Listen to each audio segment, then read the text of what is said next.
क्या ये अपने आप में एक बेईमानी नहीं है कि सरकार एनईपी को पार्लियामेंट में नहीं ला रही है? एनईपी पे आज तक कोई चर्चा नहीं हुई है। हमने जब 0 आवर भी डालने की कोशिश की तो एनईपी पे 0 आवर एक्सेप्ट नहीं हुआ, ये कह करके कि ये पॉलिसी डिसीजन है, इसको कोई जरूरत नहीं है कि पार्लियामेंट में इस पे विशद चर्चा हो।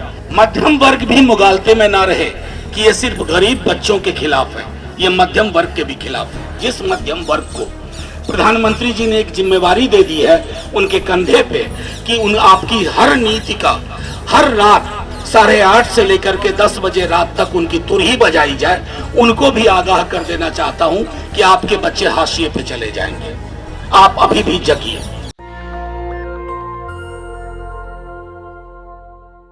साथियों, सबसे पहले सामने हमारे जो भी छात्र जहां कहीं से हों,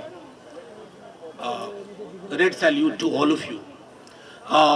व्हाई आई से दिस, मैं मिक्स दोनों जुबान रखूंगा। हिंदी भाषा है मेरी, लेकिन मैं हिंदी को हेजिमनी की भाषा नहीं बनाना चाहता जो कई लोग चाहते हैं, और अंग्रेजी आप लोगों की तरह मैंने बड़ी मुश्किल से उस पर थोड़ा सा नियंत्रण लिया है, तो उसका भी आपके सामने मैं थोड़ा मुजाहिरा करूंगा।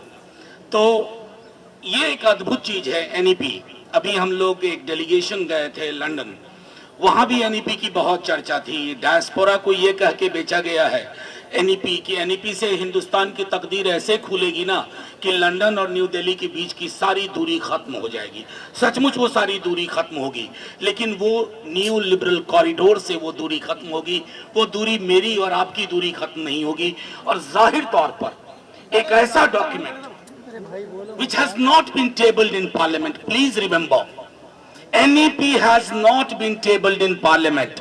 क्या ये अपने आप में एक बेईमानी नहीं है कि सरकार एनईपी को पार्लियामेंट में नहीं ला रही है? एनईपी पे आज तक कोई चर्चा नहीं हुई है। हमने जब 0 आवर भी डालने की कोशिश की तो एनईपी पे 0 आवर एक्सेप्ट नहीं हुआ, ये कह करके कि ये पॉलिसी डिसीजन है, इसको कोई जरूरत नहीं है कि पार्लियामेंट में इस पे विशद चर्चा हो। तब हमने थोड़ा खंगाला कि क्या ऐसा पहले की पॉलिसीज में भी हुआ था? कतई नहीं हुआ। कोठारी कमीशन आया, पार्लियामेंट में चर्चा हुई। उसके बाद फिर राजीव गांधी जी के दौर में आया, तब भी पार्लियामेंट में चर्चा हुई। तो ये अद्भुत दौर है।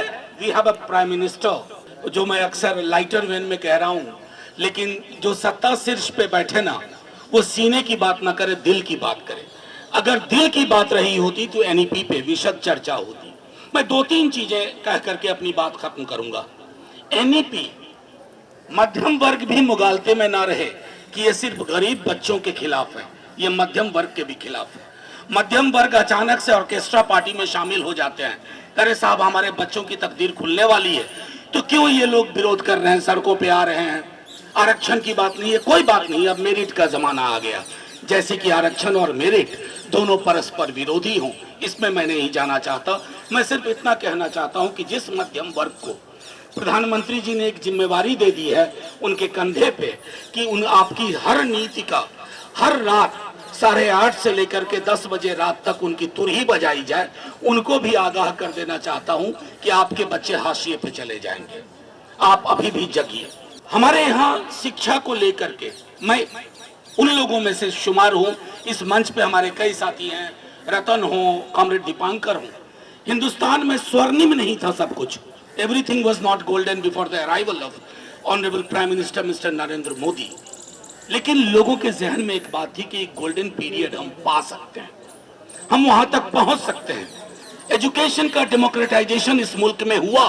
आज इसलिए इतनी बड़ी तादाद में लोग, जब उस डेमोक्रेटाइजेशन पे हमले की आशंका में आप यहां बैठे हुए हैं, you hear in solidarity that there is a conscious attempt to halt the onward march of democratization of education. दूसरी चीज मैं कहता हूं, जो कोई आपसे कहे कि एनईपी स्वर्ग का रास्ता खोल रहा है, दुनिया के हमारे हिंदुस्तान की कोई भी नीति, पॉलिसी, पर्सपेक्टिव, लेजिस्लेशन को आप संविधान के आईने में देखिए। संविधान भी छोड़िए, प्रियम्बल उठाइए, प्रियम्बल का एक ब्लूप्रिंट यहां सामने रखिए और यहां एनईपी के डॉक्यूमेंट को रखिए। आपको लगेगा कि ये प्रियम्बल के खिलाफ है, ये संविधान की आत्मा के खिलाफ है।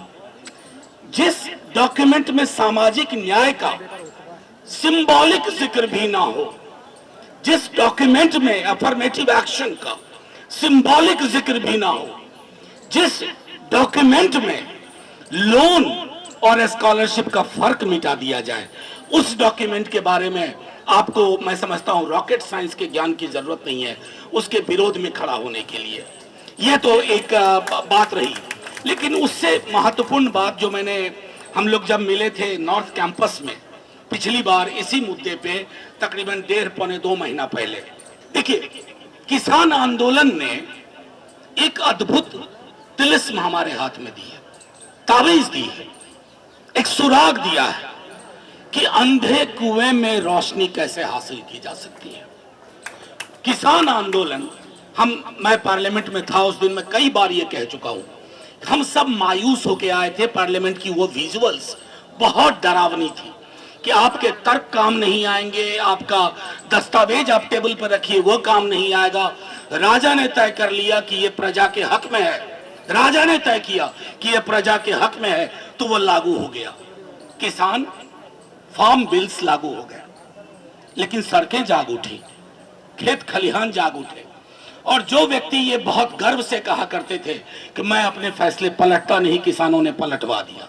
वो एक चीज, वो एक जज्बा हम सबको पैदा करना होगा। ये लड़ाई सिर्फ दिल्ली में ना लड़ी जाए। अक्सर दिल्ली में लड़ी जाने वाली लड़ाइयां कमजोर प्रतीत होती हैं। ये थोड़ा गांव की ओर जाए, गांव की ना ओर जाए तो छोटे शहरों की ओर जाए, और ये तमाम लोगों को हम ये संदेश देने में कामयाब हो कि ये दस्तावेज हमारी गुलामी का दस्तावेज है। ये दस्तावेज फिर से उन प्राचीन परंपराओं को जिंदा करने की कोशिश है जहां शिक्षा का मतलब होता था एजुकेशन इस मुट्ठी में बंद है, बाकी इस मुट्ठी के 5 लोग शिक्षा लेंगे, बाकी सब किनारे होके खड़े होके देखेंगे और उनसे उम्मीद करेंगे कि उनमें से कोई एकलव्य पैदा हो जाए। मैंने सदन में भी हाल में कहा था कि एकलव्य के नाम की और एकलव्य मॉडल की चर्चा होती है ना, इससे घृणित कोई चीज नहीं हो सकती है। आप द्रोणाचार्य को ग्लोरीफाई करो, लेकिन एकलव्य को डिनाइग्रेट मत करो, डेमोनाइज मत करो। एकलव्य बनाना इस दस्तावेज का मकसद है कि दूर से ही सही वो कुछ करने की कोशिश करेगा। और आखिरी एक बात कह के अपनी बात खत्म करूंगा। ऐसा CPI-ML, तमाम वामपंथी दल, तमाम बहुजन समर्थित ग्रुप, हम सबको एक चीज की कोशिश हमेशा करनी चाहिए। ये दौर एका का है। कोई ये ना सोचे कि ये लड़ाई अकेले कोई एक लड़ लेगा, ये लड़ाई सबको लड़नी है। जर्मनी में जो कुछ भी प्रतिरोध हुआ किसी एक झंडे के नीचे नहीं हुआ। पियानो वाले ने अपनी तरफ से प्रतिरोध किया, पेंटर ने अपनी तरफ से प्रतिरोध किया, चाइल्ड साइकोलॉजिस्ट ने अपनी तरफ से प्रतिरोध किया। कोशिश हम लोगों को, ये आजकल बहुत कहा जाता है कि क्या करोगे आप लोग, विपक्ष छत विच्छत है। यार विपक्ष तो छत विच्छत है, लोग छत विच्छत नहीं है। लोग अलग अलग नहीं है, लोग एकाकार होंगे, एक साथ आएंगे तो बड़ी बड़ी चीजें हासिल हो जाती हैं, बड़े बड़े फैसले पलटवा दिए जाते हैं।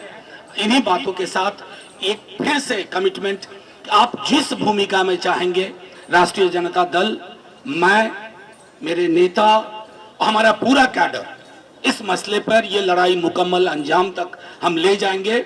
जय हिंद, जय भीम, लाल सलाम। नेशनल दस्तक की आपसे गुजारिश है कि अगर इसको बचाना चाहते हैं तो नेशनल दस्तक को सब्सक्राइब करने के लिए रेड कलर के सब्सक्राइब बटन को दबाएं, फिर बेल आइकन की घंटी दबाएं। नेशनल दस्तक को बचाने के लिए बहुत जरूरी है कि हर खबर को शेयर करें, लाइक करें, कमेंट जरूर करें।